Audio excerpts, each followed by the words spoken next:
నంద్యాల ఉప ఎన్నిక వేడి పెరిగింది. ఇటు ప్రచార పర్వంలో వైసీపీ టీడీపీ దూసుకువెళ్తున్నాయి. అయితే నంద్యాల వైసీపీ అభ్యర్థి శిల్పా మోహన్ రెడ్డి తన సోదరుడు శిల్పా చక్రపాణితో సమావేశమయ్యారు. ఈ భేటీ నంద్యాల రాజకీయాల్లో కీలకంగా మారింది. గత ఎన్నికల్లో శిల్పా మోహన్ రెడ్డి పోటీ చేసినప్పుడు ఆయన తరపున రాజకీయంగా చక్రం తిప్పింది శిల్పా చక్రపాణి రెడ్డి.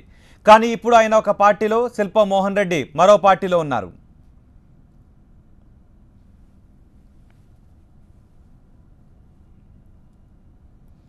గత ఎన్నికల్లో టీడీపీ తరపున పోటీ చేస్తున్న శిల్పా మోహన్ రెడ్డి ఇటీవల వైసీపీలో చేరారు.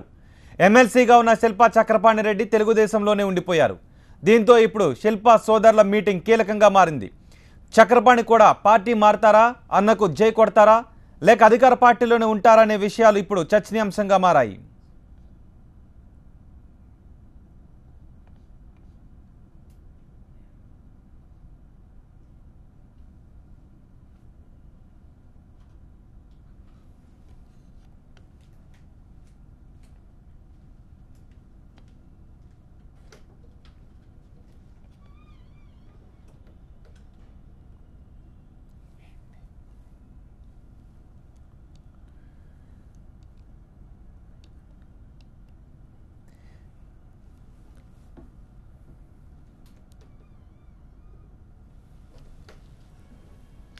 శిల్పా సోదరుల సమావేశంపై మరింత సమాచారం మా ప్రతినిధి నాగ్ అందిస్తారు. నాగ్, శిల్పా మోహన్ రెడ్డి బాటలోనే ఆయన తమ్ముడు ఎమ్మెల్సీ శిల్పా చక్రపాణి రెడ్డి కూడా వైసీపీలో చేరే అవకాశాలు స్పష్టంగా కనిపిస్తున్నాయి. ఈ రోజు శిల్పా మోహన్ రెడ్డి తన ప్రచారంలో భాగంగా నంద్యాలలో ప్రచారం చేస్తున్నారు. శిల్పా చక్రపాణి రెడ్డి ఉంటున్న కాలనీలోనే ప్రచారం చేస్తూ శిల్పా చక్రపాణి రెడ్డి ఇంటికి వెళ్లారు. అక్కడ ఇంట్లోనే ఇద్దరు అన్నదమ్ములు కలిశారు. వైసీపీలోకి చేరాల్సిందిగా మోహన్ రెడ్డి తమ్ముడిని కోరారు. అయితే దీనిపై ఆలోచిస్తానని చెప్పారు. ఈ విషయం తెలుసుకున్న టీడీపీ జిల్లా అధ్యక్షుడు సోమిశెట్టి వెంకటేశ్వర్లు హుటాహుటిన శిల్పా చక్రపాణి రెడ్డి దగ్గరికి వెళ్లి పార్టీ మారే ఆలోచనను విరమించుకోవాలని ఆయనపై ఒత్తిడి తెచ్చారు.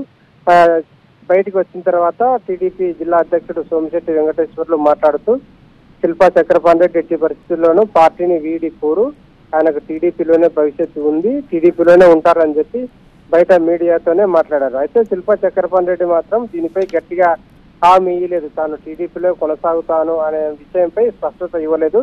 ఇంకా శిల్పా సోదరుల మధ్య ఇంకా చర్చలు జరుగుతూనే ఉన్నాయి.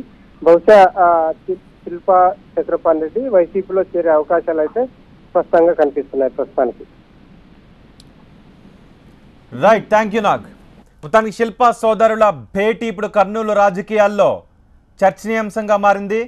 ఉప ఎన్నికల్లో సహకరించడం కోసమే ఇద్దరు భేటీ అయ్యారా, లేకపోతే పార్టీ మారే అవకాశాలు కూడా ఉన్నాయనే విషయం ఇప్పుడు కీలకంగా చర్చించుకుంటున్నారు.